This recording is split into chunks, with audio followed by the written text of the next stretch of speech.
na wameniambia vizuri. Kitendawili kinachozingira swala la Worldcoin kinazidi kushika moto kila kunapokucha. This issue of Worldcoin is not a surprise. It is something which was well planned. It was going on. It was only unfortunate that the target population who was scrambling and operating openly at KICC made Kenyans to realize that something is wrong. Otherwise, if they were well organized, they would just get in, walk quietly. I think this would have not come to our attention. Mbele ya kikao cha pamoja cha bunge kikiongozwa na mbunge wa Dagoretti South John Kiarie, maswali yaliulizwa haswa ni kwa namna gani leseni zilitolewa kwa kampuni ya Worldcoin haswa Tools for Humanity kuendesha shughuli zote hapa nchini. My understanding is at the point of entry there is always the understanding on what the institution is coming to do in Kenya. And at that point, I know they must have said they are coming to collect data. And being the person mandated on this issue on data collection, I'm just wondering whether you are informed at that point in time there is somebody in Kenya who is collecting information. Wakati ambapo kikao hicho kilipokuwa kikiendelea, sirini ilijitokeza. On the 19th of April 2022, we are now in possession of a letter from the Office of Data Commissioner, and this is going to the Chief Executive Officer of Worldcoin in San Francisco, USA. It would be important to note to who it is going to.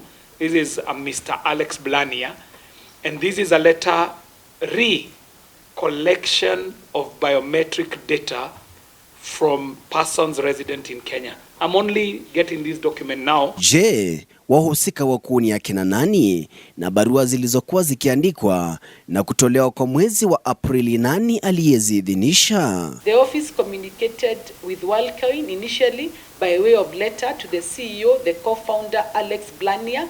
The communication was then through the Worldcoin legal representative in Kenya. In this case, the legal representative in Kenya is Bomans. Bomans are the legal representative in Kenya. Initially, we wrote a letter, and then after that, they wrote a letter to us to say they are their legal representative in Kenya. Baada ya joto kupanda na kushika kasi, msimamizi mkuu wa data nchini alipatwa na wakati mgumu wa kujibu maswali mazito ya wabunge waliokuwa wamepandwa na hamaki ya jinsi data za Wakenya zinavyochezewa shere na baadhi ya wakuu serikalini.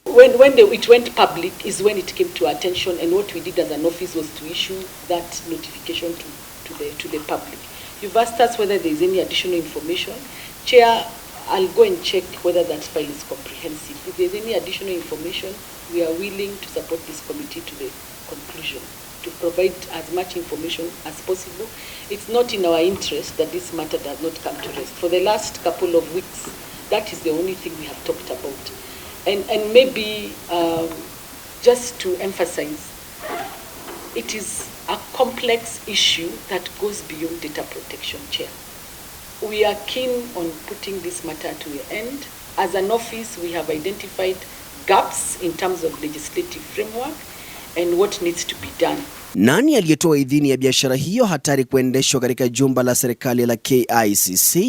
Talking about legitimacy, they were operating under legitimacy.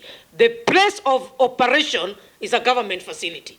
That needs clarification. So who is fooling who? Are you saying that the government knew? The government did know? You knew? You gave the letter? You gave the response? And so I strongly support what the chair said, that we need the confidential letter.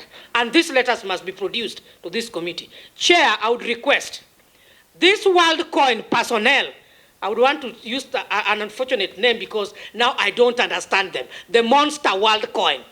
Can they appear before this committee just as our committees of investigation? Kwa sasa, kikao hicho kinapendekeza uchunguzi maalum kuanzishwa haraka iwezekanavyo na wahusika kuchukuliwa sheria kwa kuwakandamiza Wakenya. We have found the submissions today to be insufficient. One, insufficient in shedding light on what have been the failings in the operations of Worldcoin so far. As such, we are seeking your written resubmission of responses to the questions that we have asked. Kikao hicho cha pamoja cha bunge kinapotarajiwa kuketi kwa mara nyingine tena, asasi za usalama na haswa zile za kuhifadhi data za Wakenya hapa nchini zina kibarua kigumu cha kuwaeleza Wakenya hasa ni kipi kilichojiri hadi wakati wa kukusanywa kwa data zao katika jumba la mikutano la KICC. Nikiripotia Mo Radio kutoka katika majengo ya bunge hapa jijini Nairobi, jina langu ni Ronny Reagan. Mo Radio 88.2 FM. We are in charge.